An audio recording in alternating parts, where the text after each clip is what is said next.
Views expressed by Casters Guild members are only the opinions of that member, and that could change from day to day. Guild members may use mature language, but that in no way means they are mature. Listener discretion is advised.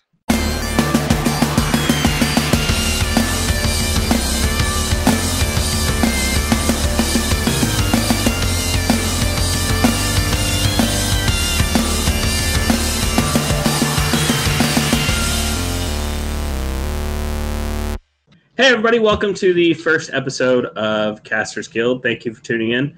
This will be a very non-formatted episode, I guess you'd say. We don't necessarily have a topic today. Not formatted, but very professional. Oh yeah, 100% professional. I mean, like, obviously, we're nothing but professionals here. So anyway, my name is Rick Perry. I am one of your Casters Guild Guild Masters. We'll go into a little bit more of this cast is about later. And now I'm going to turn it over to my other guild master so he can introduce himself. Yep, I'm Baron Kane, the other guild master of the Casters Guild. Again, totally professional and totally ready for everything that's going to be thrown at me tonight. And then with us, we have a guild member. Howdy. And he can introduce himself however he wants. My name is Parker Garza. I'm just a guild member. I probably won't be on every time, but I'll be on as much as I can, and I'm kind of excited to get into it. He's going to be a good guild member. He's going to be here to back us up whenever he can. I like long walks on the beach, and I'll, yeah. Okay, so guild master. First impression. So let's start with some of your interests. What qualifies you to be a Casters Guild master, if you will? Years of being weird, I guess, is my first qualification. Gamer, just lover of, just being there for all the cool-ass 80s cartoons firsthand, I think is enough as well. I guess experience, age. I'm older than you, Parker. That's I know. what I'm saying. I'm the youngest guild member. Yeah, I know. I just wanted to let you know. For now. We are taking applications. Yeah. And when I say gamer, I will say that I'm not a good video gamer. I know. I like video games. Oh, is that? Okay. I thought you were talking to me. No. I'm not a good video gamer, but I do like video games. If I could play a video game with no challenge whatsoever just to read the story, I would do so. But I am... Well, you're in the golden age of gaming for you then, because, like, half the games I play, like, have that difficulty setting where, like... Oh, if you just want to experience this game for the story, choose this difficulty setting, and it's for you. Yeah, give us $10, and we'll just kind of... Right. I think I played God of War 4, and I used the cutscene option. It just gave me all the cutscenes. I was good to go. Not to mention, I mean, like, we're in the era of Let's Plays, so if you just want to watch the story of a game, you could literally just watch somebody else play it. Yeah. Oh, yeah. I watched Neebs, and I was pretty sure that I played Conan for the longest time, and then I actually played it, and I was like, what the fuck's happening? This isn't what I remember playing. This episode of the Casters Guild is brought to you by Girl Scouts. Get some... Hashtag not sponsored. Hashtag not sponsored. Girl Scouts of America paid us copious amounts of cookies to say this on our very small stream. Go get your cookies. This is how you get sued, people. All right. We're very professional. Episode 1, title, How to Get Sued. Wouldn't that be getting cease and desist by the Girl Scouts? Oh, my God. Wouldn't that be a story? Hashtag goals. Oh, wait, no. Then people would question why you got that, and it would turn into something horrifying. No, it'd be a whole thing. We'd be all over the news and not in a good way. They say there's no such thing as bad publicity, but I guarantee you there is. Oh, yeah, especially if they gave no context. Oh, yeah. Cease and desist by the Girl Scouts. Well, let me tell you why. Oh, no, we've heard enough. Okay. I'm fired, aren't I? No context. They just show a picture of us. Just like two middle-aged, fat, bearded men. Cease and desist. I know. Good Lord. Scouts. We need to start taking care of ourselves so we don't look like stereotypical just creepers. You guys are fucking creepy. Look, I'm keeping the beard off my neck. Leave me alone. So, let's see. I've been a geek for a really long time, and I have lots of geeky interests. I'm a little bit younger than our other guild master. So I didn't grow up with the '80s cartoons, but I think '90s cartoons did their job. That, and we had shows like Power Rangers, and we had Toonami. So like that was your good old Dragon Ball Z's and your Sailor Moons. The birth of the American anime renaissance, right there. I remember Toonami. Yeah. So I got into that. I was discouraged by my parents into getting into some of the geekier stuff, as they wanted me to grow up with friends and like be like socially accepted and stuff like that. I don't think they realized that like as I was growing up, that was the era when like being a nerd or being a geek was starting to be cool. And by trying not to be a geek, I actually ended up making less friends than I would have made if I'd have just been myself. See, but mine was different. Yours didn't want you to be a geek because they were afraid you wouldn't make friends. Mine didn't want me to be a geek because they were afraid I would make one very bad friend, the devil. Yeah. Kind of like an investment for you guys, because when I was going through high school, like there wasn't an issue, like a huge stigma. Yeah, so it was like you guys got the shit end of it, but now you're like at the top of like the geeks are cool now hierarchy. You know what I'm saying? Which actually I would like to talk about that too, especially giving the different snapshots of geek windows that we have right now. I want to see where we feel about this. But anyways, go ahead. But just general list. I mean, I really like tabletop games, tabletop RPGs. I really like video games. I wouldn't say I'm not a good gamer, but I'm also not a bad gamer. Like I'm just casual in this little cusp where, well, I mean, like maybe a little bit more than casual. I'm in this weird cusp where I'm better than all my friends that I actually know. But like if I hop online with people who actually know what they're doing, I get completely demolished. So it's, I'm a big fish in a small pond. But like if I try to jump in the ocean, like that's not me. That's fair. And a lot of people think I'm a huge comic book nerd, but I could probably count the amount of comic books I've read on less than 2 hands. Well, that's good because that's all you have, right? Yeah, that's it. That's all. Just okay, the 2. I was actually needing an answer after that hesitation. It was like, he does. Well, I started to think about like whether or not I should preface that I could have started counting on my toes, but I didn't need to. But I was like, just the 2 hands. Yeah, that's fair. I will say when it comes to comic books, like the one reason I know quite a bit about comic books and like my friends would ask me questions when like things for the MCU started to come out is because I would get lost down Wikipedia holes for Marvel and DC.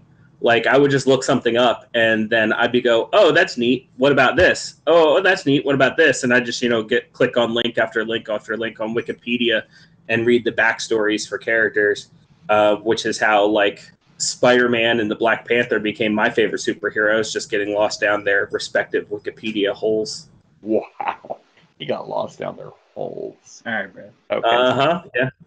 I guess I grew up in like a very sheltered family. So like I didn't really know I was a geek until like 16 or 17. So I'm 21 now. So I've only been a geek for like, I don't know, a couple of years.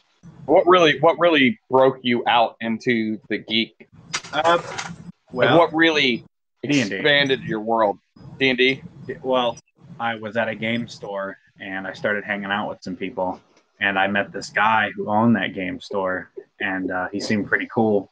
And beyond my mom's instructions, I decided to start hanging out with this person more. And the next thing I knew, my dumbass was buying a $50 book.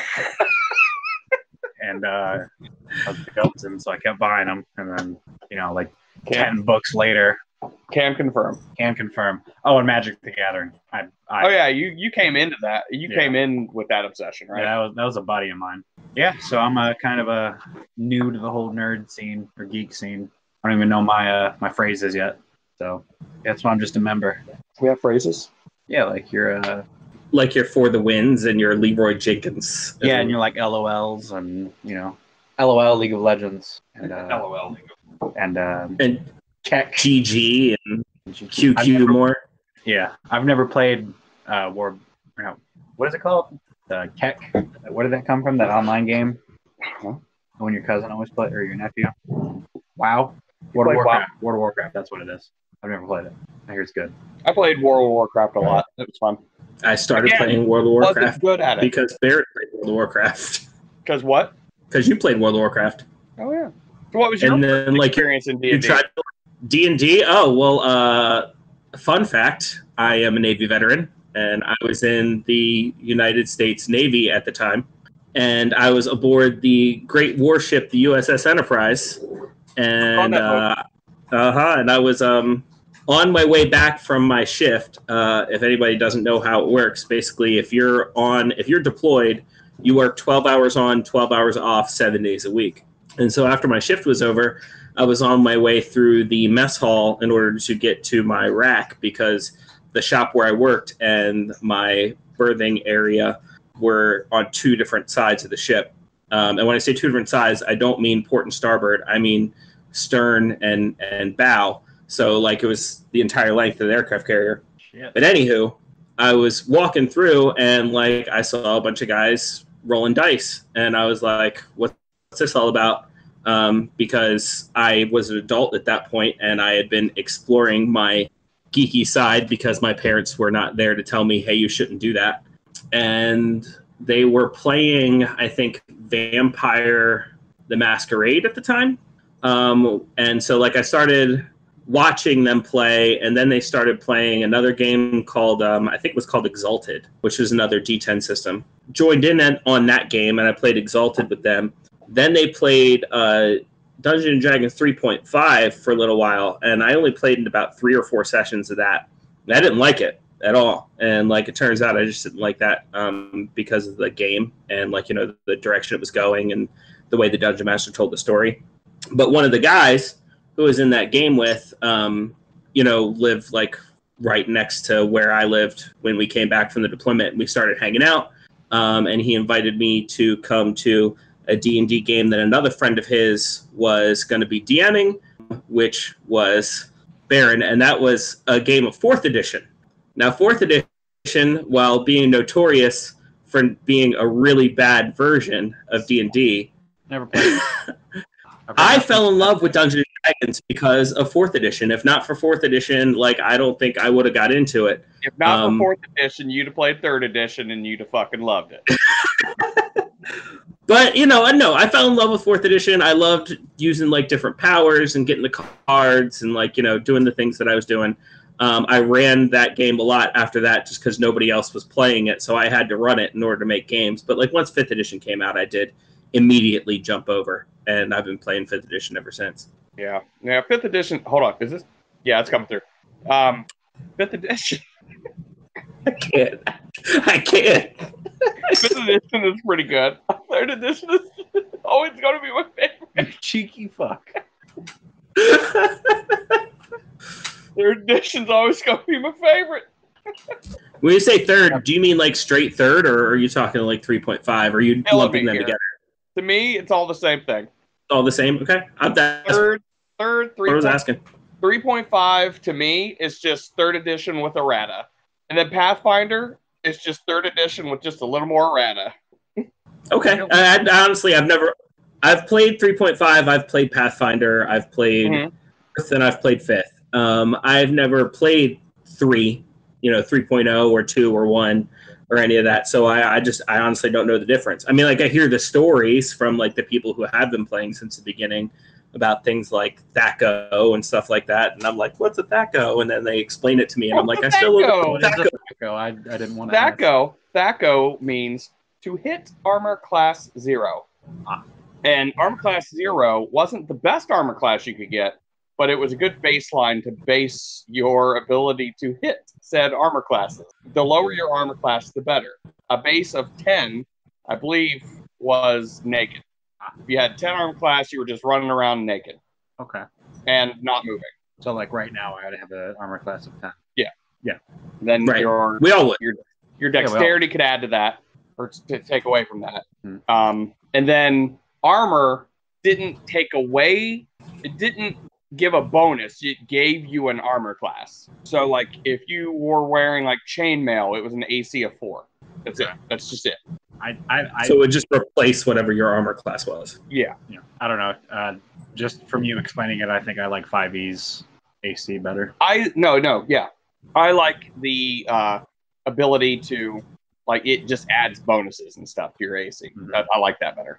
What's your guys' favorite monster in like Ooh. all tabletop games? What, in all tabletop games? Oh, that would be a little too broad.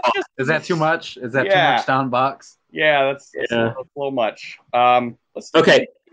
So I immediately want to say like a red dragon or a beholder just because of how iconic they are. Yeah. And like when you throw one in a game, people know what they're getting into, and like it's a really fun time. But I feel like one, that's a really basic answer, and two, it's not like my real answer. I really like things that do things that are unexpected. Like you look at a monster and you're like, oh, that's going to do this thing, and then it does something entirely different than what you were expecting based on its looks. Like I forget what the monster was called. There's a monster in one of in the very first module that's made for 5e, and like it's a classic monster, so I shouldn't be referencing this way, but like that just shows how much of a D&D noob I really am. Lost Mines of Phandelver, there's a monster that you come across, and it's hiding in the dark, and your players can't see it. I mean, like, if they do end up seeing it, it looks just like this gremlin-y thing with one eyeball and, like, long fingernails and whatever. Something looks like it's going to, like, brush you and tear you apart. But it's actually a very psychological monster. It, like, automatically reads the minds and memories of the adventuring party and starts whispering things in their mind that would make them, you know, not want to be there. It's a Nothic. Oh, Nothic is what it's called. I know those. Yeah, It's those a are Nothic. cool.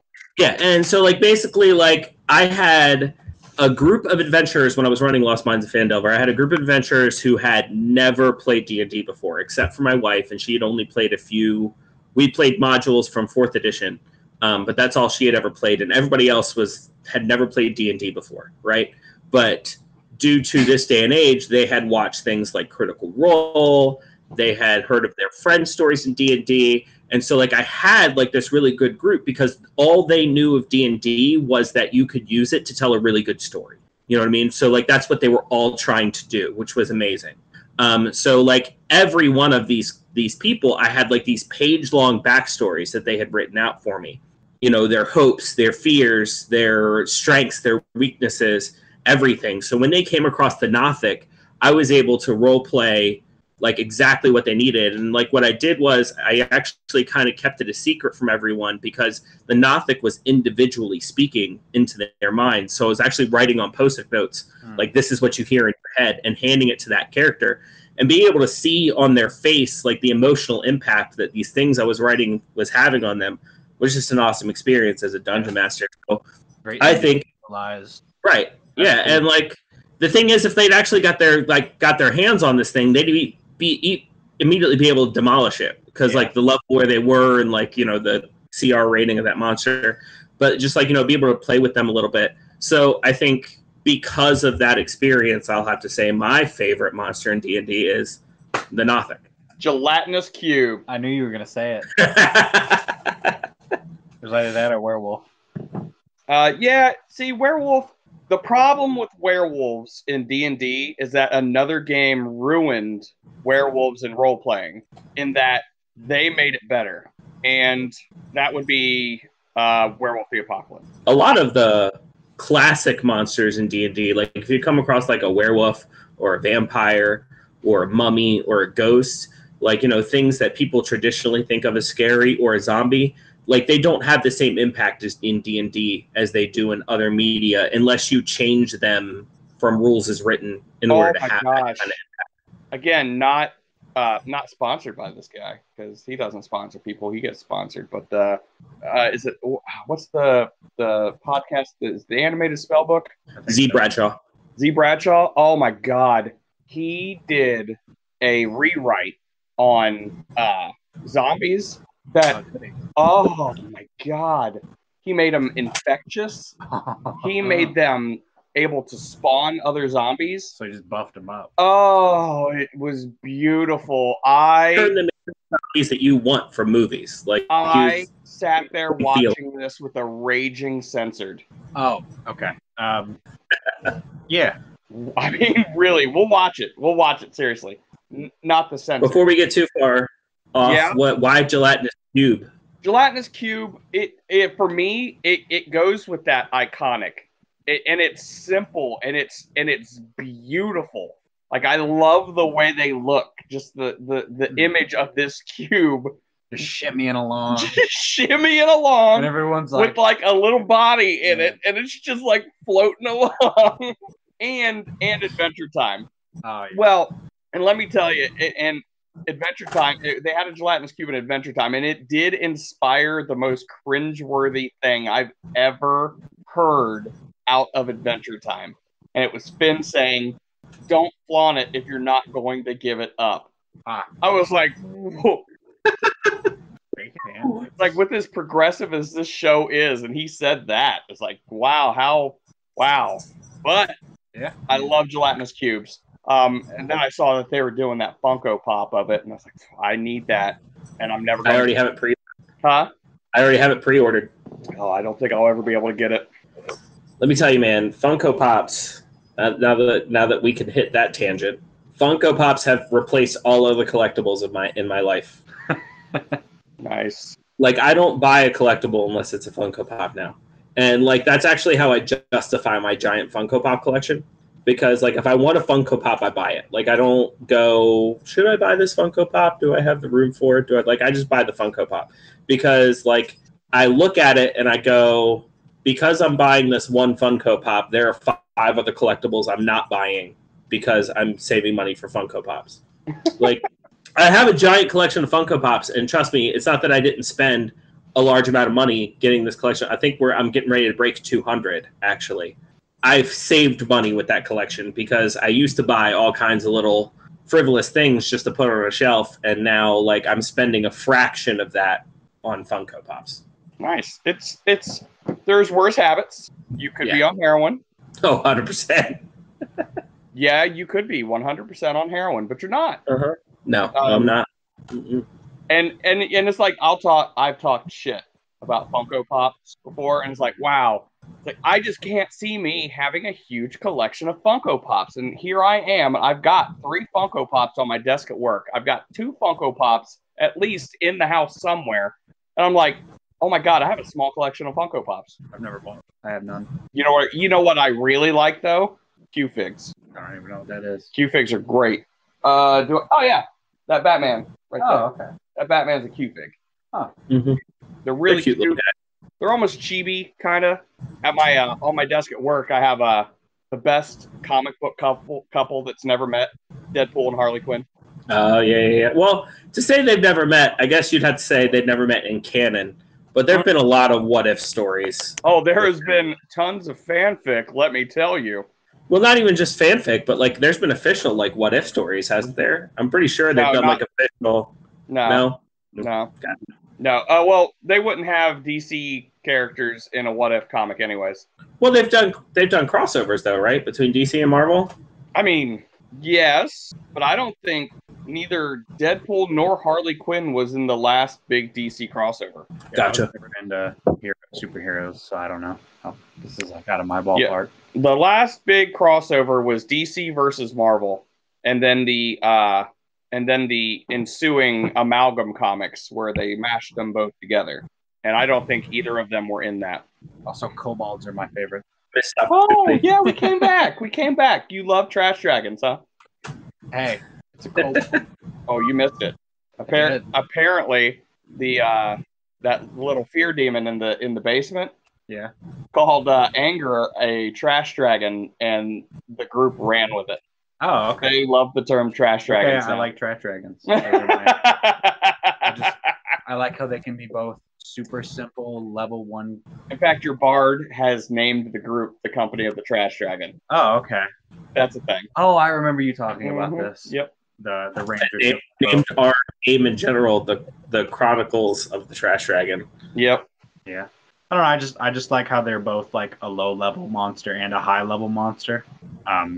It just kind of goes off how the dungeon master is going to play them and like how tricky he wants them to be, because like in the book it talks about how they make traps and stuff like that.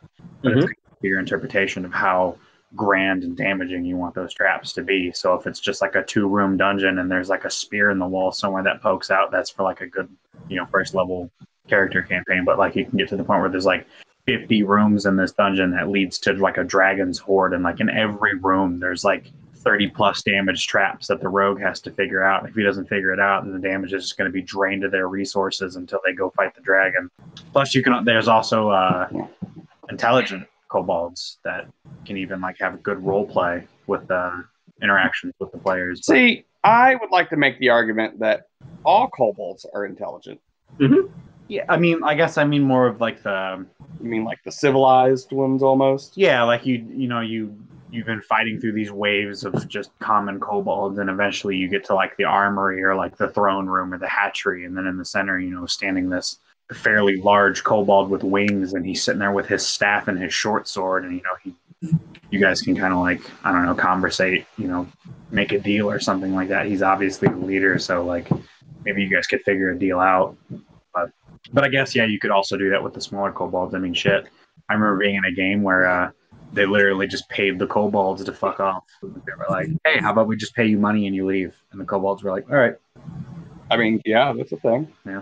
I think they're great for showing off the ecosystem of a dungeon as well. Oh, yeah. Mm-hmm. Like a lot of, well, I shouldn't say a lot of. I mean, like some of the earlier dungeons and earlier dungeon masters, they just kind of like threw rooms in a dungeon and were like, this is in this room, and this is in this room, and this is in this room. Mm-hmm. You can really show when you build a dungeon now that it's lived in. You can show that like how this dungeon, like how its ecosystem works. Like this is its food chain. This is like this is how these things live off of one another. And like with all the different with all the different types of kobolds and like different jobs that they have and things like that, especially if you've got them serving some sort of dragon, like you can really show off the their ecosystem and how they live from day to day, and like not actually tell it, like not through exposition, but showing, little clues here and there of how they live their day-to-day life in that dungeon. Yeah. I also really like the idea of kobolds like because like obviously they're portrayed as always red or like a brownish color depending on what book you live in, and in 5e they're red. I always like the idea of it like the first generation's red like their normal color, but then as they like worship the dragon that they're serving, they start to change their color through the time, and then like eventually they'll all just be blue or something like that. So that, yeah, that's super cool. I also like to see kobolds as the halflings of the Dragonborn. Oh yeah. Oh yeah. Speaking of which, I like the idea of, I don't know if this is like official or anything like that because I haven't read into their lore, but I was watching another Z Bradshaw video, and he was talking about how Dragonborns are often not born to their kind. Like a lot of the times, like you can have like a Dragonborn born to a family of humans or born to a family of elves. Oh, I had like first generation Dragonborn or something like that. I guess they'd have to have some sort of dragon ancestry in their line or something like that. But I really like that idea of elf parents, just like squeezing out a Dragonborn. Oh man, how do you explain that? Daddy elf looks over at Mama elf like, "What did you do?" How would you? Do they breastfeed? No. I mean, they have breasts, I think. I don't think they do. But then would a dragonborn female lay eggs? Hold on. Or would she give live birth? This segment of the show is called Google Regret. Oh God! Do dragonborns have the boobies? I mean, that depends on who you ask. Anything has boobies if you ask the right internet artist. That's true. Wow, they have big breasts. They have gigantic breasts. Oh wait, no, I got official art. They don't. No wait, this is official. Maybe it's just. The verdict. They're like larger plates, but that could just be like those are gigantic though. That's not official. That can't be official. Definitely not. That's not official. That is a fetish. That is art. That should be hidden from children. Rule 34, man. Good times. Female. Maybe I should type in female dragonborn and not dragonborn breasts. Yeah, that might. Right. Yeah, that might be better. Especially if you really have to just tack official on the end of it. Yeah, I'm not seeing breast. Well, yeah. It looks like there's like a bulge, but I wouldn't. Like they have a feminine silhouette, but they don't have breasts. Yeah, like they're lithe. That's about it. Mm-hmm. Like they were starting to shape, and then nice. Like they're. So we're gonna go with no. Dragonborn women do not have breasts. Mm-mm. The The guild council has spoken. Has the council spoken? So All it is right, written. spoken. Or it shall All be. in favor? They believe. So like my only thing was like with that you kind of have every adventurer has like their built-in tragic backstory. Like you gotta write in like with that kind of Dragonborn, it's like built in. Like you were born to like a family, you're a Dragonborn, but your parents weren't Dragonborn. You weren't accepted as a child, so they just kind of kicked you out and said get out of here. So Right. Yeah, the Dragonborn lore that I've seen is they were from another world and they were enslaved, and they made their way to this new world, which I'm assuming is the Forgotten Realms, and they are trying to make their way in their own communities and stuff.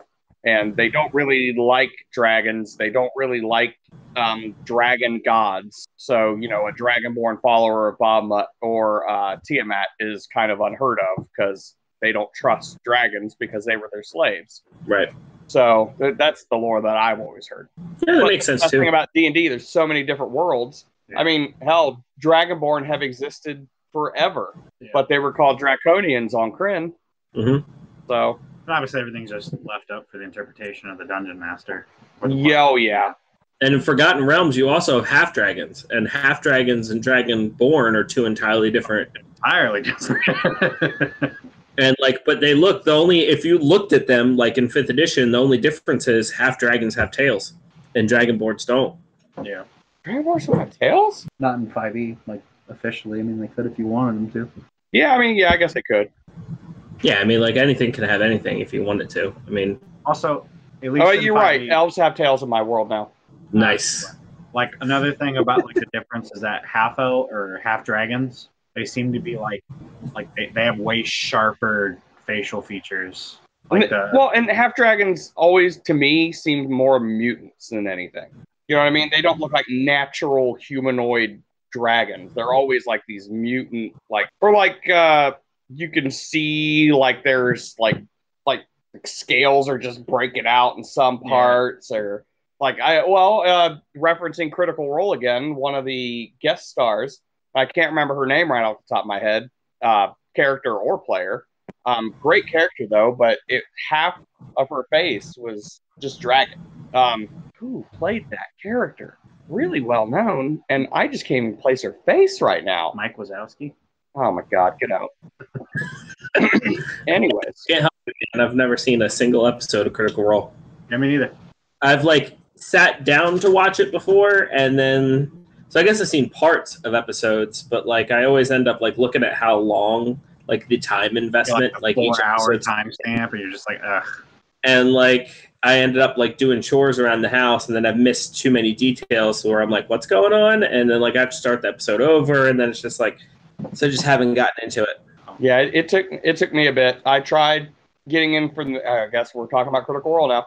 I tried to get in from season 1, and I had a rough way to go. And you know what? And I'm going to respect the community, and I'm not going to say why I had a hard time getting into it, but I just couldn't get into it. And then I saw, straight up, what drew me to it was seeing. Do you know who Jenny D is? Yeah. The cosplayer. I saw her do her Jester cosplay and saw her video of Jester doing the accent and stuff. I was like, this character is really cool looking. I'm going to go check it out. And I watched the first episode of season 2, and I was immediately drawn in by every single one of the characters there. Right. I've actually heard the exact opposite from a couple people. People were thinking that one of them is invalid, but go ahead. The second season characters felt like they didn't connect properly, or obviously those people both had both watched the first season and then moved to the second, so maybe they were a bias, right? Hashtag not my adventuring party kind of thing going on. They didn't like which. You know what? I did try the first season though, so I can't even say that because I tried the first season. So I've had people tell me when I was I tried watching Critical Role and to get into it to start with season 2. I've had people tell me that go watch season 2 and see if you like that better than you did season 1. Yeah, I tried watching the first episode of season 1. I got maybe 20 minutes in, and I was like, this is just too much. I have a hard time watching other people play games. Like I like Game Grumps, but I don't like watching Game Grumps. I play it in the background while like I'm playing video games or I'm doing chores or I'm at work or something like that. It's just something nice to listen to. So I guess that's my issue with it is I like being able to interact with what I'm doing. If I can't interact with it, I'm not having fun. Right. Speaking of which, before this turns into a D&D podcast, let's shift gears here. So what would you say was your video game experience that turned you into someone who plays video games, a video gamer, if you will? What would be the experience that made you just from, like everybody's played Mario at some point in time, or plays Mario Kart, you know what I mean? You're a casual gamer. What brought you over to actually be like a gamer? Pokemon. Nice. I got my first copy of Pokemon from my brother, and it was Pokemon Emerald. And I put like 300 hours into it, and I actually found multiple shinies on that game. If anyone knows what that is, and yeah, definitely Pokemon, and then Halo. Halo is the second close second. Halo is by far my favorite story and PvP, but that's just me though. Well, I guess mine, it's not even a story about me playing games. We didn't really have a lot of money growing up. We were comfortable, but we didn't have money to spend on our Ataris or anything like that. So I got to go other places and watch people play, and really watching people play really got my interest peaked. But then my aunt took me to it was a laundromat, and they had a Donkey Kong arcade cabinet there, and she let me play, and that's really where it really kicked off, is the arcade games. I would play there, and then my mom would end up taking me to the arcade, like the actual arcade. See, back in the day, they would have I know what an arcade is. You see, now I don't mean to sound like the old man, like back in my day or anything like that, but like you say what an arcade is, but like during that era, like an arcade back then was not what an arcade is today, or even what an arcade was. You know what? I'm going to back him up here. He's seen Stranger Things. He knows what an arcade is. I don't watch TV or movies. That's another thing you guys are going to find out about me. I don't get that reference. Yeah, he's not our movie and TV guy. That's straight up. Yeah, I guess not, because I went to a couple arcades and they were boring. I left like within 20 minutes of being there. I just kind of felt like I wasted my quarters. But yeah, maybe they were fun. Mm-hmm. Well, here's the thing about that is with. I hope I don't get attacked for that. No. And you shouldn't. You shouldn't.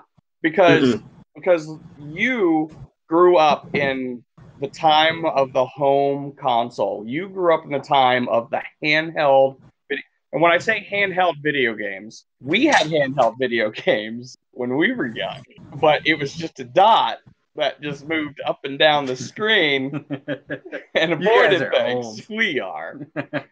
So yeah, you grew up in the time of holding essentially a computer. 6 times the power of a arcade game in your hand and playing it as you walk down the street. This is kind of a tangent, but I want everyone listening, and I probably want you guys to do it as well. I want you to go look at the new Xbox that's coming out, and then do a little research and tell me that thing is not just a fucking computer. Yeah, I've been saying the same thing about video game consoles. 2 or 3 came out. Like they've been saying, oh, it's basically just a computer. It's basically just a computer, and it's getting closer and closer, like every time. But yeah, that's what people have been saying about consoles for a long time. Yeah, even one of the first home consoles was called the Famicom. It's called the Family Computer. We knew it as the NES, the Nintendo Entertainment System, but like it was released as the Famicom, the Family Computer. I was a Sega family. I hated it. Well, we had Nintendo, but then like my senior year, I was in middle school, and my dad, I was a football player, and my dad told me that if I started, he would buy me any game system I wanted. So I started my last game, my 8th grade year, and I asked for the Sega Genesis. I got the Sega Genesis. That was my my first like console I owned by myself was a Game Boy SP, but like our family's first console was a Sega Genesis. I never got to play it though because I had like 3 older brothers in the house, so my time on it, none. Little fun fact about Sega: a lot of people think that Sega is some sort of acronym or some sort of Japanese thing because of the type of company it is. But Sega actually started as an American company, and Sega stands for Service Games, SEGA, Service Games. And they provided like pinball machines and things like that to service members, like the Army and things like that for like the USO, in order to keep entertained on bases and things like that. Very cool. I never knew that. All I knew is I got to play Shadowrun on the Sega Genesis, and it was the best thing ever. I would say my experience as a gamer that made me a gamer was actually with the Sega Genesis. Now I had an NES and like eventually had a Super Nintendo and all that kind of stuff. Everybody jump on the Casters Guild train. Anyway, so it kind of is ironic because like my parents used to park me in front of a gaming system as like a babysitter at times so they could go do adult things, and then later they would want me to be a geek growing up, so real catch-22 there. But like Sonic the Hedgehog, especially Sonic the Hedgehog 2, was like the first game that I like got lost in. That and on the other side of things, because I had a Sega Genesis and an NES around the same time, Kirby's Dream Land for the NES were like my 2 games that like would like just like soak up my time when I was younger, and then like I just kind of never looked back when it came to video gaming. Yeah, I will say that I wasn't necessarily 100% done with my story. Go ahead. I will say, because you just kind of reminded me that there was something I wanted to add, and I completely forgot because of it. We went off on the arcade tangent, which is great because we needed to talk about arcade games. Yeah. But I will say this is before I got to experience D&D and before I got to really know how much I loved role-playing games. I was looking for, I think I was at a flea market. We were looking for games and stuff, and I found this game, and I was sure no one had ever heard of it. Get Chameleon. Well, he told my story. Thanks. No. Yes. I was sure no one had ever heard of it, and no, none of my friends had it. They were always playing like Tecmo Bowl and Excite Bike and stuff. And got it home. I popped it in. It was like the best thing ever. And yeah. And at that time, no one I was around knew about Final Fantasy. It's a little game. You may have heard of it. Maybe. May have heard of it. But yeah. Is that like a TV show? I mean, they made a movie. Yeah. But yeah, it was great. It sucked me right in, and then I found a Nintendo Power strategy guide. Great. The Nintendo Power was a magazine. I know. The first and only like game book I ever owned was for Oblivion. Yeah. And it was like 300 pages of like lore and guides and stuff like that. But yeah, go on. I just thought I'd throw that little tidbit in there. This was like a 15-page book. Magazine. Wasn't much to it. Yeah. So that was really my big one, was getting into Final Fantasy. That really took me over the edge. Like I had that initial love was there because of arcade, but Final Fantasy really, really taught me the joys of staying in my room for 12 hours at a time and really pouring my love into a little box of electronics. Okay. The original Final Fantasy on the NES is actually a little bit of an interesting speed bump in my gaming career. Oh.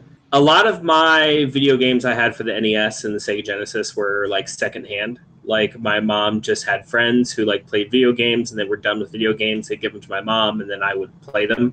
But the thing is, like, I'd get them like so secondhand that like it would just be the cartridge. Like I'd get no book, I'd get no context. It was just like pop this in and see what happens. And like when I popped in Final Fantasy and tried to play it, like the extent of my gaming at that point had been mostly like platformers.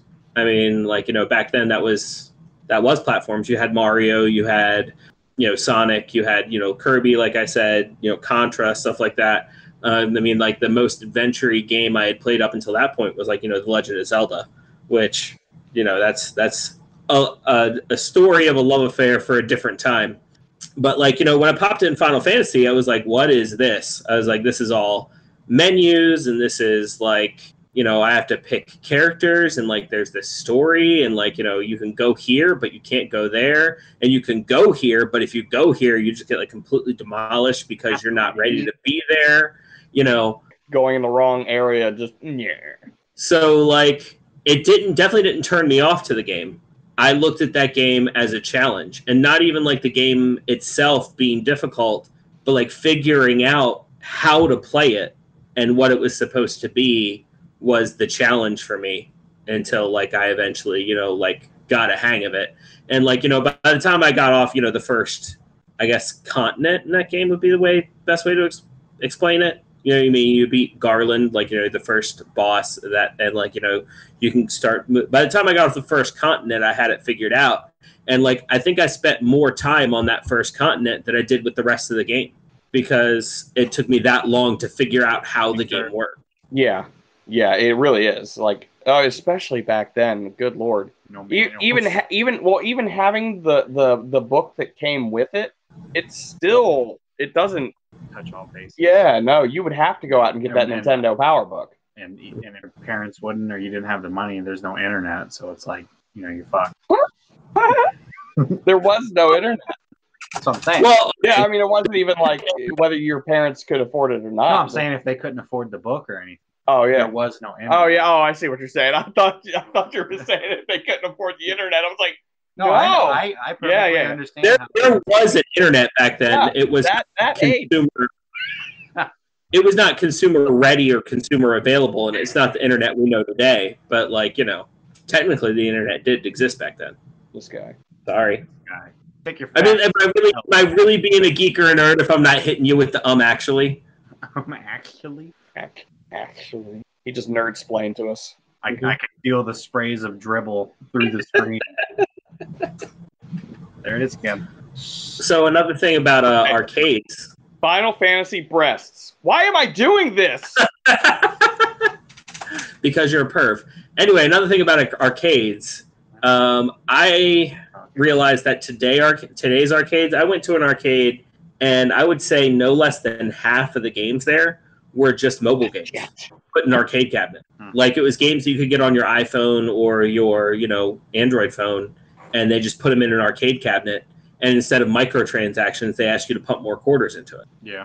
So I don't know. Arcades are definitely not what they used to be. I mean, like arcades at this point, like I would say arcades and video games in general have always had the stigma that like, it's just for kids. Arcades in America at this point are just for kids. Yeah. You know what I mean? You got your Chuck E. Cheese and like, they try to say Dave and Buster's is for adults. It's not. Yeah, I mean, like that was the first quote unquote arcade I've been to, and it was so unfun because there was nothing but like little kids with sticky fingers touching all the controls and everything like that, and their parents were, drinking somewhere off in the corner, and it just wasn't a good time. Well, there are barcades now. And, yes. Kimmy went to one. Yeah. It's 16-bit Barn Arcades, the one I went to, and they have arcade cabinets all over the place. Off to go. And pinball machines. And the best part about them, they're all free. Oh. Yeah. All free because you're drinking. Mm-hmm. So, yeah, you go there, you get a drink. And I went there. I met my favorite Suicide Girl there. Oh. She was bartending at the time. And I met a guy that looked exactly like Alan Tudyk. I have a picture of him. Oh. It was great. Nice. It was funny. I was sitting across the bar. I was sitting, a few tables over because they have tables there. And I'm looking at him. And the people I'm with, I'm just like looking. I'm like, I think that's fucking Alan Tudyk over there. I'm like, no, that's not Alan Tudyk. Is that Alan Tudyk? I'm like, fuck it. I'm going up to him. I went up to him. And as soon as I got close to him, I knew it wasn't him. And I was like, hey, man, I just wanted to come over and tell you. He's like, I look just like Alan Tudyk. I'm like, yes. So I was like, can I get a picture with you? Like, yeah, got a picture. I looked at the picture. This motherfucker, I looked at it. I was like, oh, my God. He's like, yeah, I taught myself how to smile just like Alan Tudyk because everybody always wanted my picture. Nice. I was like, that's the guy who impressed is it. That's guy. good. You are welcome in my clubhouse. I really wish I would have gotten his name, and if really, we need him on the podcast. Like we need the clone of Alan Tudyk on the podcast. Well, it's funny too because I met the Will Wheaton doppelganger too. Will Wheaton. Oh, nice. Yeah, and it was funny too because he already looked like him, but he was at our room party. So I was like, "Hey man, can I get your picture?" He was like, "Yeah, sure." I was like, "Do you mind if we stand in the shadows a bit?" And he was like, he looked at me. He was like, "Okay." I don't know who Will Wheaton. Because he knew that just that little bit of darkness would be enough. And I put that picture up and people were going nuts. And then one person I know, God bless her heart, is just a fanatic. And she was like, Will Wheaton is actually in Australia right now. And it was just like, come on. Why do you gotta ruined? Actually me. It was great. Marcon, by the way, it's not great anymore. I've never actually been into a bar. Oh yeah. Never. Well, 16-bit would be a good. I've never been into a bar. I've never been into a gentleman's club. I've never been into any form of adult store. By a gentleman's club, you mean stripper joint? Gotcha. So this would be a nice little interesting segue. Have you ever met any of your geek icons, and what was that experience like? Oh, I hang out with Brad every day. Hey. Nice. I will tell you about the times that I've met geek icons and have been tongue-tied. Like I got starstruck. Right. So I'm a wrestling fan and from Ohio, and I met Al Snow. Al Snow is formerly a WWE wrestler, and I originally saw him at a Barnes & Noble, but he was over there looking at the maps. I'm like, I'm not going to go over there and bother this man while he's shopping or trying to find a map to get to where he's going. I'm not bothering him. So I let that go. Years later, he's at a con. He'd just done a movie, and he was signing movies. I'm like, you know what? I'm going out and buying this dude's movie, and I'm going to have him sign it. I'm going to meet him. So I got the movie. He signed it. I shook his hand. And as I was walking away, I turned around. I'm like, hey, I kind of met you at a Barnes Noble. I didn't say anything. Sorry.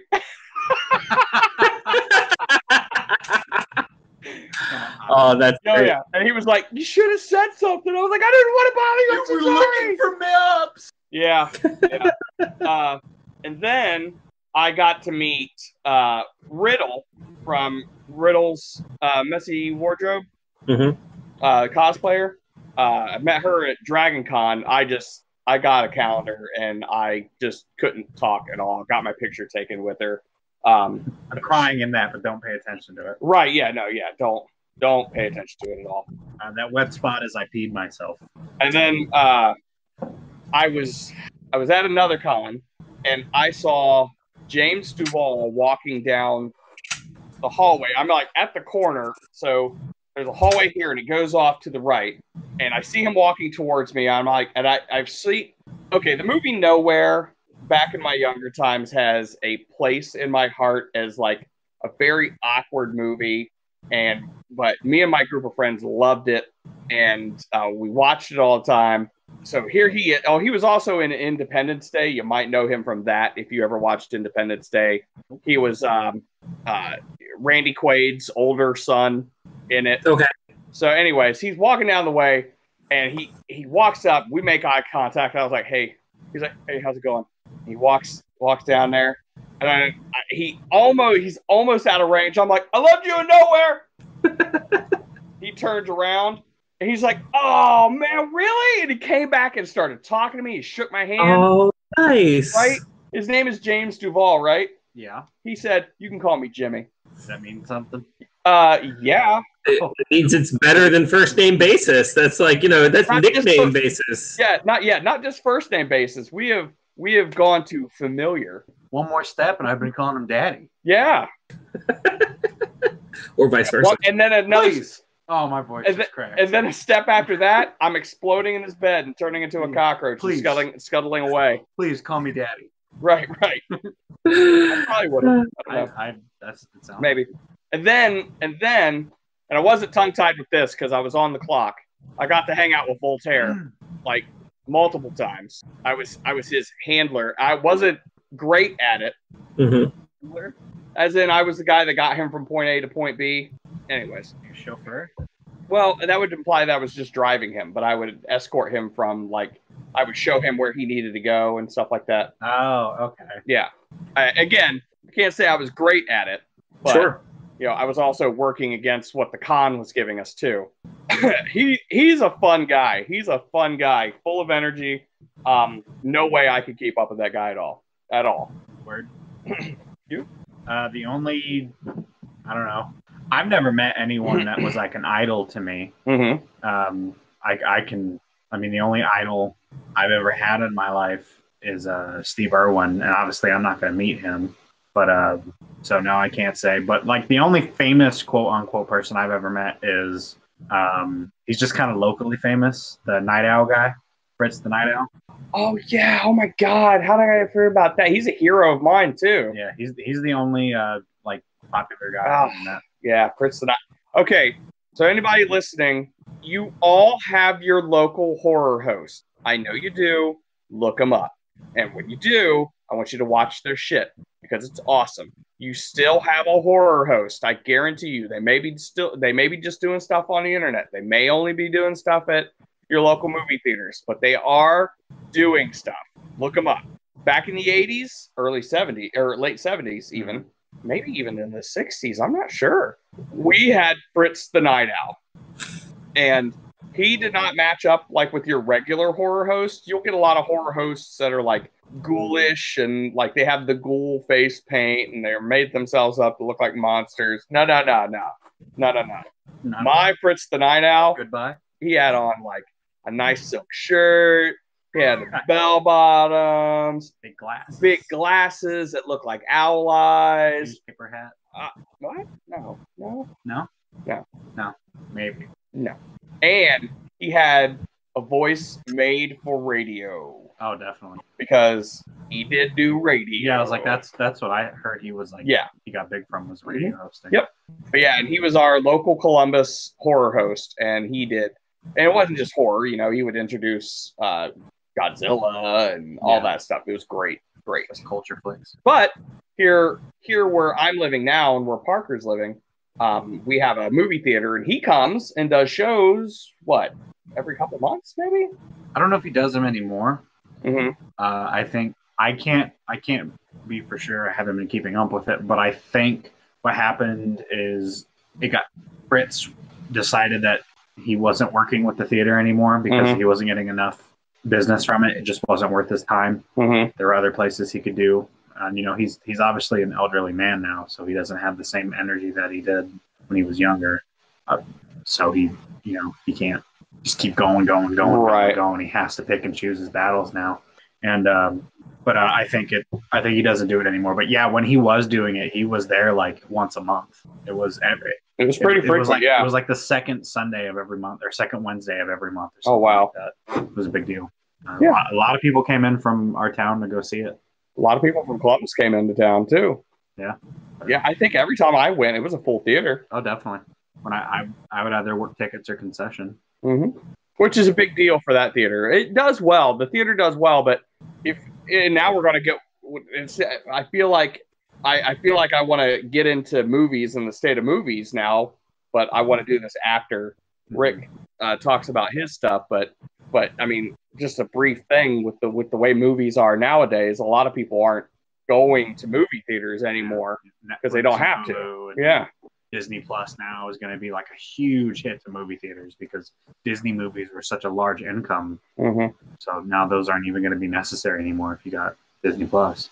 So, all right, Rick. So I don't have a ton. I will say a while ago, some friends of mine were doing a podcast, and while it wasn't like, Critical Role famous, like it did get a little famous. And so I went to Origins and hung out with them and doing their podcast thing for most of the time I was there. And they got invited by Wizards to interview Chris Perkins. Oh, damn. So I got to exchange pleasantries with Chris Perkins. Like, I don't have a story there. It was just like, hey, hi, I'm a big fan. Thank you, that kind of thing. I love you. But they also got to interview Danny Hartnell and Holly Conrad, who were cosplayers who were hired by Wizards for that convention to cosplay as goblins the entire time. Neat. And like, let me tell you, their goblin costumes were amazing. Like, they were really good.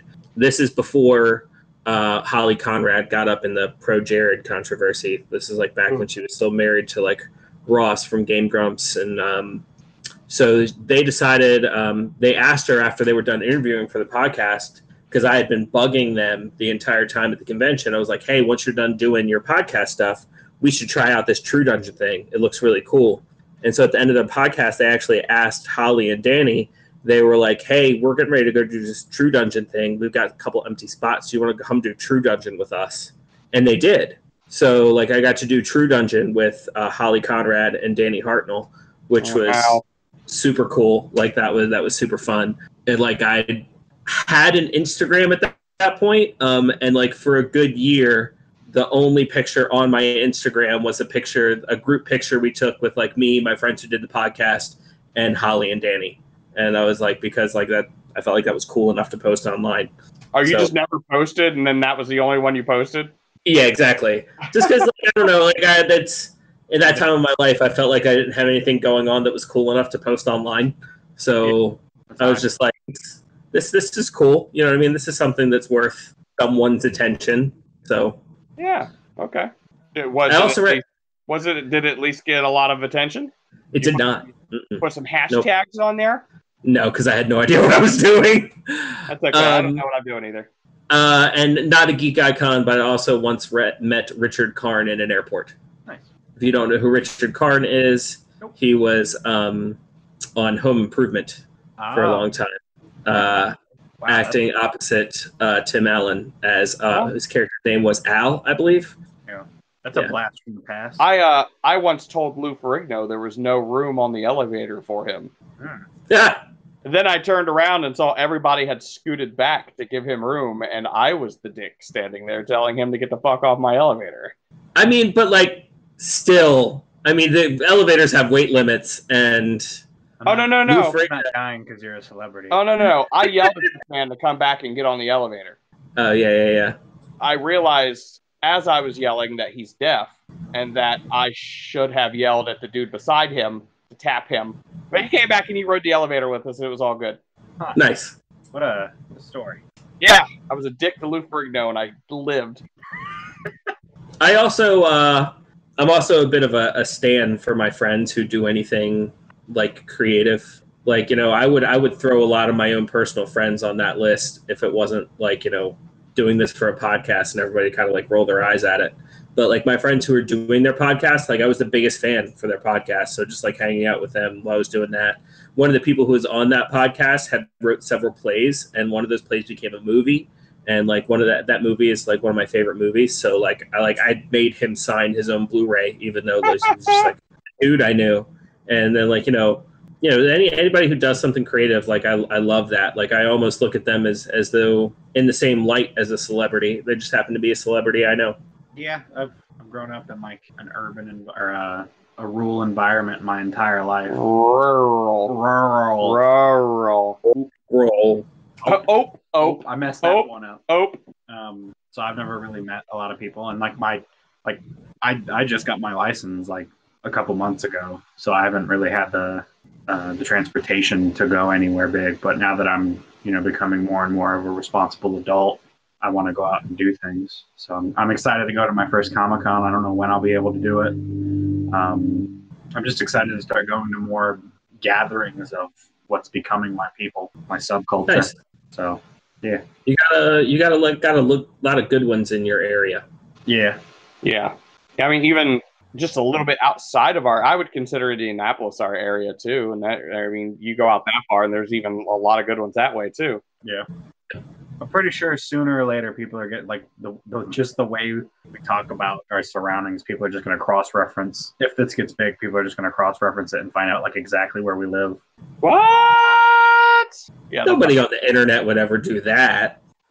I don't know. I don't care if they know. I don't even care if they know what I don't care if people know what city and state I live in. Like, as long as they don't have my address, like it's. We haven't even posted this podcast yet, and we've already been doxxed.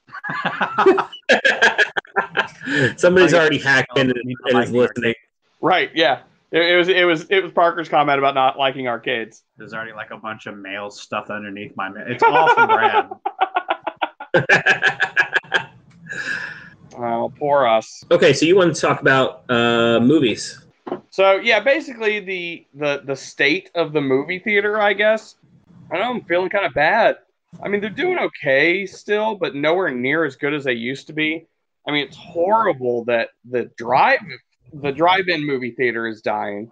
There used to be so many drive-in movie theaters. Now there's like one near me at all. And then most people, they don't even go to the movie theaters anymore because they can just go and get it online. Yeah. And I'm not even talking about streaming services either. They can just get it. Get it online. Really, the only reason to go to a movie theater is if you like the aesthetic of going to a movie theater. Which I do. But I mean, even as it's just a small single screen movie theater, so it's hard to compete with those larger, like huge movie theaters that got like 12 screens and you know, they got like super good audio and they got like tons of snacks and stuff like that and plenty of employees, and it's just hard to compete. I would definitely say I'm personally a part of the problem. You know what I mean? Like I hate going places by myself. The only time I ever go to the movies anymore is if it's a Marvel movie or Star Wars. Mm-hmm. I don't know if people should feel bad about it because this is, you know, it's a state of culture. Yeah, it's we're a capitalist country, this, that, or the other. It's your fault the old ways are dying out. That and when the theater was reopened, streaming services were already a thing. Right. So it wasn't like that was just somewhere out of nowhere that, you know, it just popped up. Like that was already something. So I'm sure they already knew that could have been a thing. But I think it'll be all right. They have multiple things set up so that if they get in trouble, that they should be fine.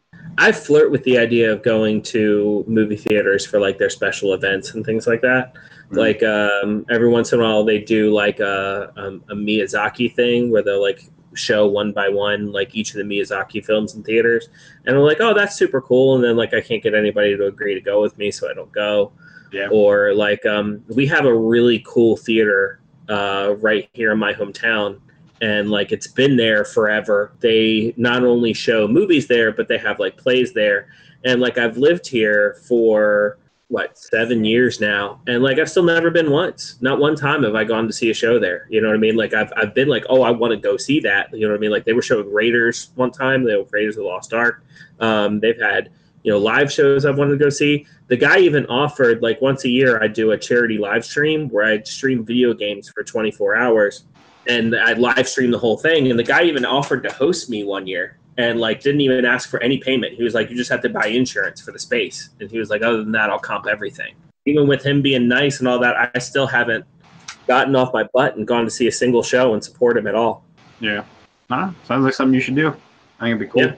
Yeah, we have a theater up around here in Columbus Gateway that does stuff like that they show the Miyazaki stuff. And there was they do a lot of independent stuff too. They did a man, I can't remember the name, but they did like a horror movie short award ceremony kind of thing where they showed all the movies and showed what kind of awards they got and stuff.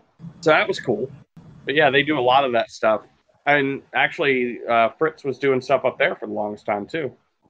I went to go see Labyrinth there. I've never seen it. I heard it's really good. Yep. You should probably see that. Yep. You are in for a treat, sir. He says stuff like this to make me die inside. I legitimately haven't. I'm sorry. No, it's fine. I mean, it's fine. You have a TV. I do. We're going to watch it after this. That's a trick a friend of mine taught me, that like when somebody says they haven't seen something or played something that, like, you know, you feel like they have to play or watch, instead of like going, what? You haven't seen? And like, you know, because it's very exclusionary. It almost makes them not want to watch it. Or whatever. Oh, no, I'm standing at the gate, sir. So like, wanging. My thing now is at the gate, and as you walk up to the gate, I'm like, well, you've been here before, right? No? I'm offended. But come on in anyways. Oh, so friendly around here. I try to use a phrase that my friend of mine taught me, and it's like, you are in for a treat. because they get to go experience that thing for the first time. Yes. I was forced to watch Pulp Fiction for the first time not too long ago, and it was okay. I actually went on a I don't remember the director's name, but the guy that made Pulp Fiction. Quentin Tarantino. Yeah, Quentin Tarantino. I actually went on a binge and we watched all of his movies, and I think Reservoir Dogs was my favorite. And I think that was his first movie. His first big movie. No. At least. No, definitely not his first movie. No, but yeah. So that's about as far as my highly acclaimed movie experience. I mean, goes. if you're gonna watch a Quentin Tarantino movie, yeah, make it Reservoir Dogs, I guess. But yeah, Django was good. I like Django a lot. I like Django. Yeah. Least favorite was definitely Pulp Fiction, but it was still okay. There's a lot of stuff going on there. Yeah, like I don't know, because it was like the one that I was introduced with. It was the first one I watched, and it has such like a different way of film than most movies now. It's so like choppy and back and forth and like reverse, upside down, and all that shit. So it was like hard to follow. But I mean, I had someone that's seen the movie like 12 times next to me, so if I had questions, he was there to answer. But yeah, it was okay. I mean, I promise you, I couldn't have done it better myself. So he's a millionaire off of his movies, so my opinion's nearly not that heavy. But there's my opinion. Right. All right. So yeah, I mean, I think that covers. Well, I mean, what kind of movies? Because we talked about our interests in gaming and stuff. Like, what kind of? Mm-hmm. I mean, it's safe to assume that at least two of us really like sci-fi and fantasy movies. Yeah. Well, okay, not quite. Tell me all about it. So like I said, I've only really gone to theaters for like Marvel and Star Wars, and that's like my whole thing. I have some very controversial opinions about movies I'm supposed to like as a geek or a nerd, right? Like, I am not a fan of the Lord of the Rings movies at all. Thank you. Well, that's that's as a fan of the Lord of the Rings movies, I don't think that should be something that should be necessarily a geek milestone. That's not something that you know what I mean. It being maybe you're like that's not a must watch for geeks. No. It was one of especially in my family, my dad was all about Lord of the Rings and Star Wars and stuff like that. But I don't like Star Wars. I don't like. I will say that if you read books and you're a geek, you should read Lord of the Rings. I will say I'm a big fan of the book series. Like, I really enjoyed Lord of the Rings as a book series, and I'm not one of those guys who like doesn't like the movies because I think the books were better. Like, it's just I think they're almost two entirely different stories in the way that they're presented. And I like the story that the book presents, and I don't like the story that the movie presents. It's fair. There's a lot of stuff that happens in the book that I think are pivotal, or just really cool, or really important to the story that don't happen in the movies. And I just don't have the time for the extended cuts. I mean, I do. Isn't one of those movies like the extended cuts? Isn't one of those movies like 8 hours long? I don't know. I mean. I didn't watch the extended. You mean cuts. Not extended cuts? No, the extended. Is it like one of movies? No. Is it like one of those movies, like the extended cut, like eight hours long, just like one movie? No. Okay, I heard something ridiculous like that. No, they're like 3 hours. That's the ridiculous. It's pretty long. That's too long to watch a movie. Is it too long to sit down on? Is that what you're saying? You make me want to talk. You make me sad. Sad Parker. Oh, refer to me as sad daddy. And then like other things that like I was supposed to like. Firefly, for example, took me 8 tries to get into. I watched that first episode 8 times just because people were like, you need to watch Firefly, and that first episode just did not catch me. Now, like, after the 8th time, when I actually watched the second episode, from then on, like, I did really like Firefly. And then, like, you've got things like the Marvel Netflix shows, and like, I don't like them. Wow. I don't like them. I love the Marvel movies. You start with Iron Fist? Because you don't start with Iron Fist. No, I started with Daredevil. Woo. I watched Daredevil for a while, and then, like, I felt like and this could just be my ADD or like just the culture we live in, where like my attention span is just shorter. Like sitting down and like trying to binge that show, like I felt like there were just like these long stretches of like nothing happening, and like it just lost my attention. Okay. And I was just, it got to the point where like I would sit down and I'd go to watch something on TV, and I was like, oh, I have more episodes of Daredevil to watch, and I was like, I just don't want to. You know what I mean? There are other things I could watch. It's the same thing that happened to me with Game of Thrones. Like I started watching Game of Thrones, and like I just got tired of watching people talk at each other. Yeah, no, well, Game of Thrones is another one of those shows that I don't think that should be held as a geek standard.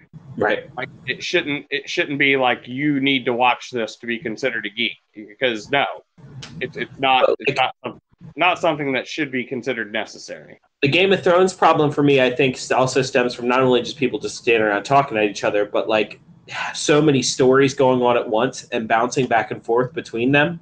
Oh man, like fuck the books. Can we say that? Like I'm interested in Tyrion. And by the time we get back to Tyrion's story, after going through like Bran and Khaleesi and like everybody else, and like by the time everybody gets together, it's too late. You know what I mean? They done lost my interest. So instead of saying it's not necessary for being a geek, can we say it's not canon? I don't know. That could get confusing. Yeah. Because like, you actually start to talk about stuff that isn't canon, but like totally is something you should watch. We could spell it different. I mean, they won't be able to tell, but like. I will say I really like Marvel and DC. I love Marvel's live action movies and hate DC's live action movies. And then vice versa. Reverse that. Like I hate Marvel's animated movies and I love DC's animated movies. Like Under the Red Hood is probably like one of my favorite movies. With Dean Winchester. Yes. I'm not sure they could have got a better Jason Todd. But yeah. Then the CW verse, the Arrowverse. Can't really call it the Arrowverse anymore because, no more Arrow. The CW verse is great, DC. That's another one that I started. I started strong. But to be fair, I started Arrow, like the Arrowverse started at a time when I was a short period of time where I was unemployed and like I didn't have a whole lot to do. So like I was binging the Arrow. Okay. And like the moment I got a job, I was out of the Arrowverse. Like I stopped watching Arrow. I never watched The Flash. I never watched any of those other ones. I'll tell you what. I was not a fan of Arrow. I did like The Flash. I still like The Flash. But no, I wasn't a fan of Arrow. I swear to God, if they went back to that island one more fucking time, and then on that last fucking crossover they did, what they do, went right back to that fucking island again. I felt like Brody in Mallrats, where he was bitching about that kid going up the escalator and down the escalator. Mm-hmm. That's exactly how I felt. I was like, that motherfucker is back on the island again. It was killing me on the inside, and I even felt a kidney shutdown. Wow. Yeah. That's heavy. It is heavy. So it's my blood. That was Parker's. I can't take credit for that one. All right. We're getting kind of lengthy. So let's cover one more thing. Okay. And we'll save some things for future episodes. All right. Tabletop gaming outside of tabletop RPGs. So we're talking board games. You know what I mean? I hate saying board games because, like, if you're not somebody who's in the know, everybody thinks you're talking about Milton Bradley, and like that's right. Well, I mean, same thing. The one board game that I would go to isn't even a board game. It's Red Dragon Inn. Yeah, which is more of a card game, right? Yeah, and deck building card games. Oh, deck builders. Oh, fun. Love deck building card games. What was that superhero one? It's the DC deck building. Mm-hmm. So I have the only deck builder I own right now is Scott Pilgrim's Precious Little Card Game. Oh, I wanted to get that one. I'm a fan. The other cool thing about it is, and like I think it's true of most deck building games, is you can play it single player. Oh, really? Yeah. I don't think you can do that with DC. No? I don't know. in the precious little card game, like you like pick one of the 7 evil X's and you sit down and pick your character, and then you just deck build to try to beat the evil X before they, beat you. Okay. So yeah, that would work. That'd be fun. I've been playing a lot of Betrayal Legacy as of recent. Oh yeah, I've actually been getting into that too. I got a friend group. We meet once or twice a week, and every time we meet, we play 2 games. We play like 2 rounds of Betrayal Legacy. I won't say too much about Betrayal Legacy because, like, if you haven't played it or if you are currently playing it, it's really cool. But there could also be spoilers because, like, there's a story. I'm going to try to talk about it. Yeah, there's a story to the game, and like now. The other cool thing about it is like I could sit here and talk about my story, like the story that we're going through, and your story could be a completely different story. That's true. Because depending on what you do in the game, like you do different things, but like still, you got your tent poles, and those are the same, no matter like who's playing it or what game you're playing. And I'd probably say the original Betrayal is probably my favorite box game. Okay. Probably my favorite, board game. Like that's the one we always end up going back to. If I have friends over and we're like, hey, what are we going to play? Like, it's so easy to explain to somebody how to play that game because like for the first half of the game, before the haunt happens, it's just like, look at your character's speed. That's how many rooms you can move. Just explore this house. That's all you got to do. And like, as things come up, you kind of explain the rules for those things. And by the time the haunt happens, which is the second half of the game, they've got the basic rules down. So it's really well put together game. Yeah, I like it. It's probably not my favorite, but if we're going off of having friends over, ease of learning, fun factor, I'm going to go with Flux. Yeah, Flux is a good one. You can pull that out. That's super simple. Yep, Flux is simple. And there's a flavor of Flux for everybody. And there's a flavor of Flux for everybody. Like if you're having your friend over who's like into a certain thing, you can be like, hey, here's Star Trek Flux. Let's play. Here's Cartoon Network Flux. You know what I mean? My favorite is the Batman the Animated Series Flux. I don't have that one. Good. I don't have that. I think I've got Standard, Cartoon Network, Cthulhu. That might be it. That might be all I have. And if you insist on playing Munchkin, get the Marvel Munchkin. Is it good? It is really good. Whenever I had friends over who wanted to learn how to play Munchkin, I would usually use the Good, the Bad, and the Munchkin to teach them how to play Munchkin. And then we would play another type of Munchkin if they wanted a different theme. But like I don't know why. I don't know what it was about Good, the Bad, and the Munchkin, but it always seemed like the easiest one to teach. Yeah, I don't think I've gotten to play that one. It's pretty obvious what it is. You're right. Are there any board games that you'd wish you'd get to play more often, but you don't necessarily have a group of friends to... Red Dragon Inn. I'm right back to it. Oh, yeah, so fun. The thing about Red Dragon Inn is you have to have a good group of people. Yeah, everybody be into it. I think you should have at least 4 people, no more than 8. If you go more than 8, it's going to be a shitty game. You could do 3 people, but it's not great. 4 people, perfect. 8 people, still pretty good. 9 people, it's like, what the fuck is happening? I don't know what it is. It's that one person over that just screws the whole game over. But yeah, and if you get into the characters that you're playing and don't worry about the mechanics because they're all balanced out. They're all balanced. You just play that game and let it run, and it's just beautiful. Also Clank. Clank is a great game that I wish I got to play more often. I think mine try more. But I think mine would probably be well, first of all, I got a bunch of games that I've only ever gotten to play the chance to play once, or like are still sitting in the box because I've never had the chance to play them because they just seem like they're. Anytime we tried to pull them out, they seem super complicated, and then like if you're having friends over for a game night, like spending half an hour learning a game is not usually something people want to do. Right. So like those are some games I think I'd want to get into, but Sentinels of the Multiverse I really enjoy, but I don't have friends over enough to play it. And a couple of my friends that I do have who come over for game night pretty regularly aren't into the whole cooperative thing. They're very competitive. Like they want there to be a winner at the end of the game. Mm-hmm. So like Sentinels isn't really up there alley. And then I helped kickstart a game a long time ago called Dice Throne. Well, I haven't heard of that one. And it got decently popular. You can find it in the bookstores now. Like you can find it in Books A Million and Barnes and Noble and stuff like that. And it goes actually in seasons now. Like I have Dice Throne Season 1, and you can go get Dice Throne Season 2 and Season 3. And it's basically the same game, but it's different characters. And it involves like both dice and cards. Like on your turn, you roll dice, and you're trying to make Yahtzee like rolls. Okay. You know what I mean? So like if you get like 3 of a kind or a full house or different things like that for your character get different moves.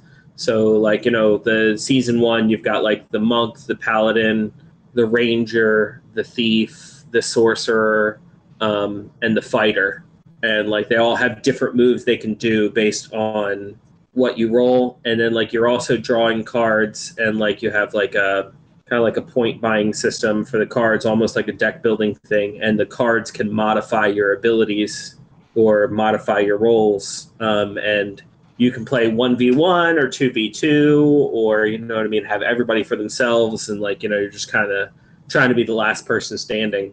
And it's super fun. I recommend checking it out. Yeah. And you said it's new, right? I mean, it's not new anymore. I mean, like now, like I said, I think they're in like Season 3 or Season 4. That sucks. I was like, I heard Kickstarter, so I was like, oh, that's probably why I've never heard of it. Yeah.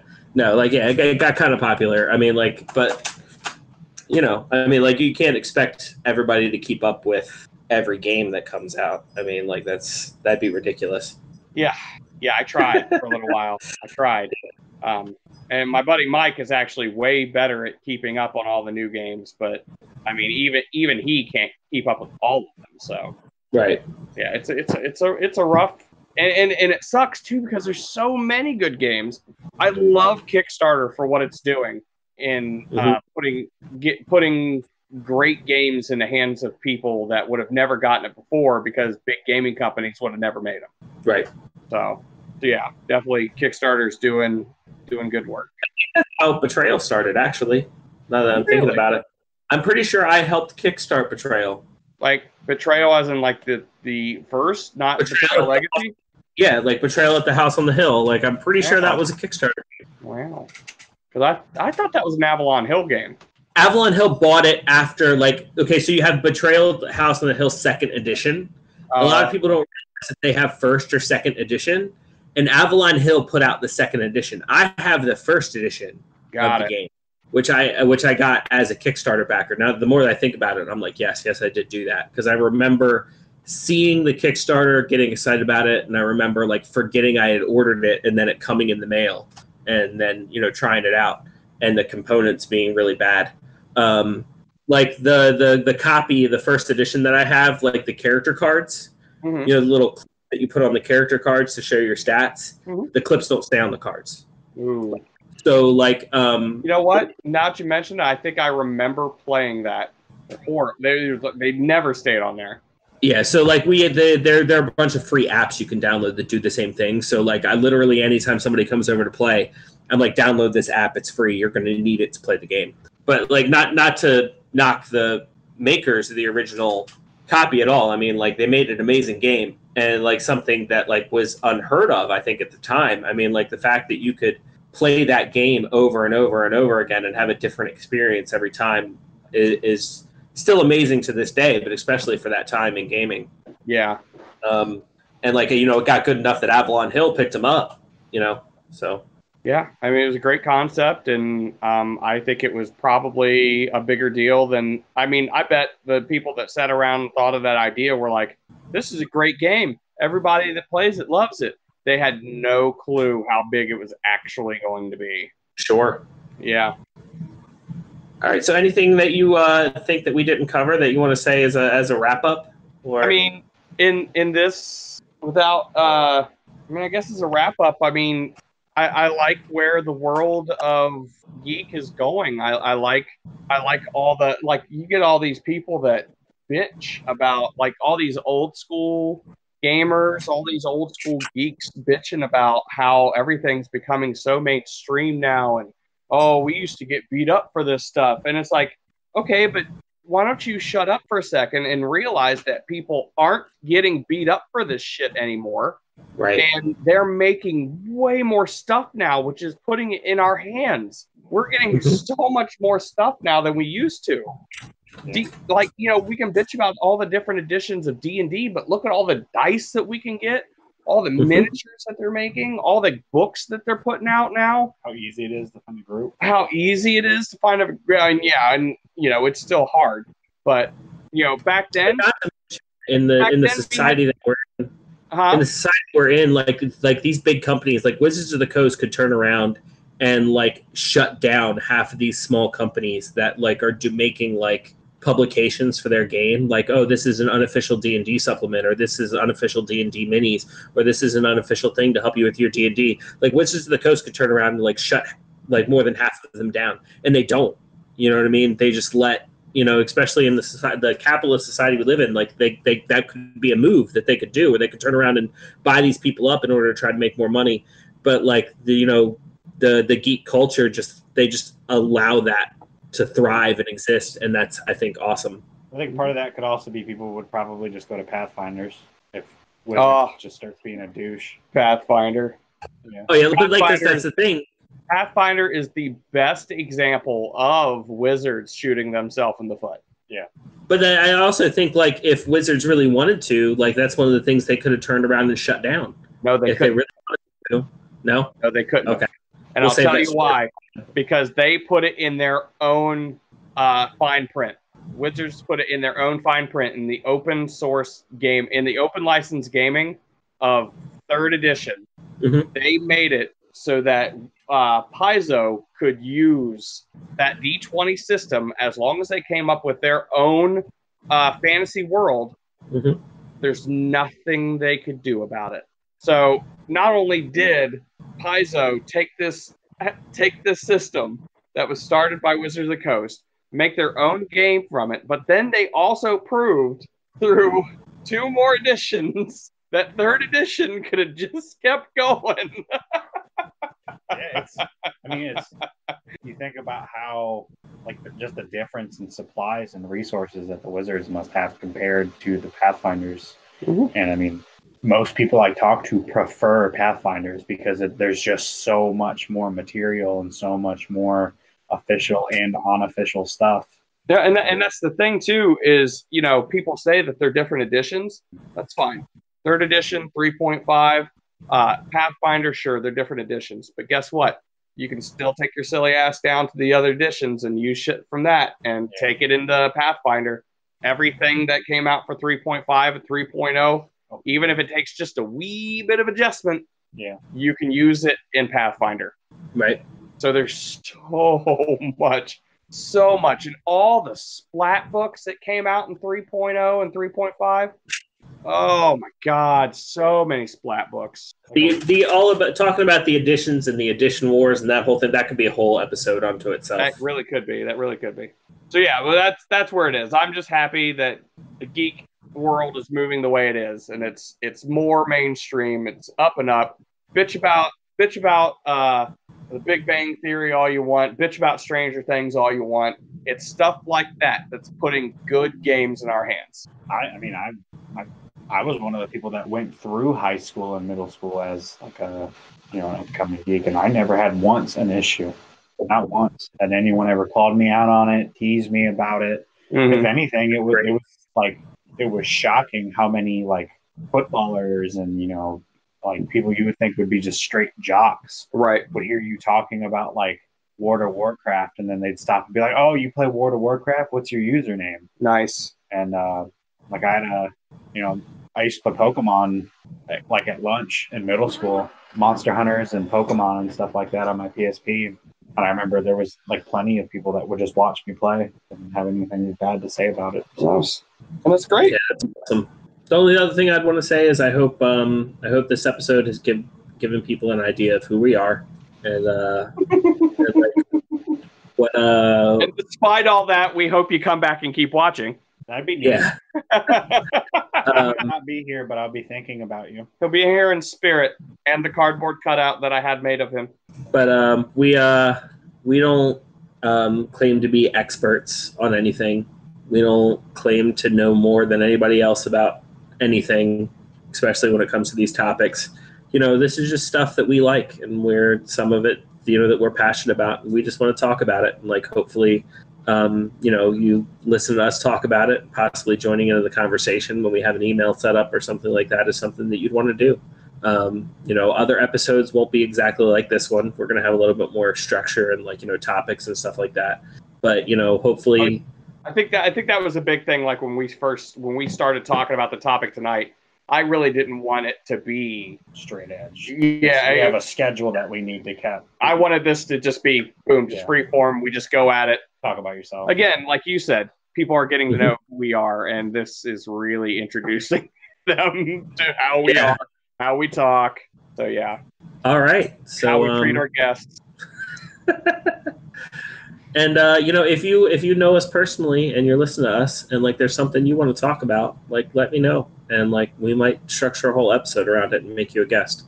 So. Yeah, and eventually I'm sure we'll put out our social medias and stuff like that. And you know what? Right now we're not going to put them out, but if you find us on social media, make sure you tell us where you found us. Yes. So, because I'm on a bunch of social media, so good luck finding me. So I'm on Facebook, Instagram, OnlyFans. I'm on TikTok. What? What? I need a link to a couple of those. I need because I didn't know you had an OnlyFans. Oh, did I say that out loud? Yeah. Oh, OnlyFans. It's for fandom stuff. Oh, yeah. Yeah, when you're a fan of a person in particular, especially. I'll download it and I'll download it and send it to Frying Pan. No. Never touched OnlyFans. I know the jokes and everything like that. Is there even an app, or is it just a website? I think it's just a website. Yeah. I really don't know what it. I assume I know what it is, but I actually don't factually. It's know what it is. I'm sure it's a wonderful, wonderful site. I'm very sex worker positive, by the way. So yeah, that's it. It is. It probably works out very well. I've never done work on it, so I don't know how they treat their workers. So watch out for the Casters Guild calendar. The first place you can get is the Casters Guild OnlyFans page. Oh right. I call May. I'm March. That's my birthday. Call it out, March. Oh, there's 3 of us. We're all gonna get 4 months, okay? Master blank. Well, we'll just me and you will pick our months, and then we'll just hand them out to the guests as they come in. Yeah. Oh, okay. Yeah, I gotcha. But the ones that aren't filled are character not unlocked, and then once we have a guest, we'll reprint it and fill that spot. It's a calendar that fills in as we get. Right. You have to scratch it off with a quarter. It's scented too. Oh my gosh! Like the person. Or even better, we'll just get an advent calendar, but it's for the months instead of the days in a month. And all of them just say, "I don't know. We'll see." So thanks for listening. If you liked what you heard, share it with a friend. All right. And hopefully come back for more episodes. Thanks for stopping by. Bye. Come back and see us sometime. And scene.